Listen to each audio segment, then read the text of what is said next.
لا يمكن أن تعاني من الصدمات وأنت توحد الله. أعيد: لا يمكن أن تعيش سجين الصدمة وبداخلك يوجد توحيد حقيقي، لأن التوحيد معناه لا شيء يؤذي ولا شيء يفقد ولا شيء يكسر إلا بإذن الله سبحانه وتعالى، ولا شيء يحدث إلا لحكمة بالغة من الله سبحانه وتعالى.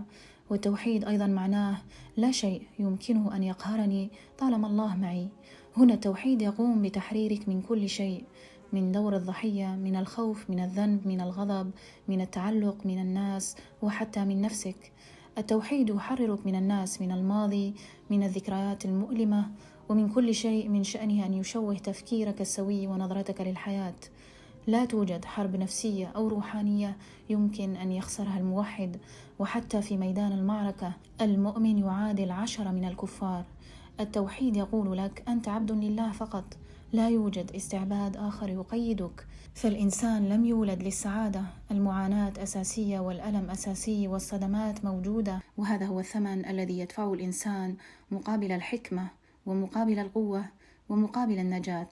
الضحايا لا يعيدون تشكيل العالم، القادة هم من يعيدون تشكيل العالم، وهؤلاء يصنعون بداية من قلب يحمل التوحيد، لأن الإنسان يمكنه أن يتحمل أي شيء إذا أضاف المعنى للمعاناة. ولذلك للشفاء من الصدمات هناك طريقين: طريق الإنسان وطريق الله. طريق الإنسان قاصر جدا، سيأخذك نحو جلسات تنظيف الطفل الداخلي وتحرير الصدمات والتأمل وربما الأدوية، وهذا ينشئ نوع من التبعية. أنت أصلا مرتبط بالصدمات فتصبح مرتبط بالأشخاص الذين تلجأ إليهم للمساعدة. أما طريق الله سبحانه وتعالى فهو مثالي ويلغي التبعية.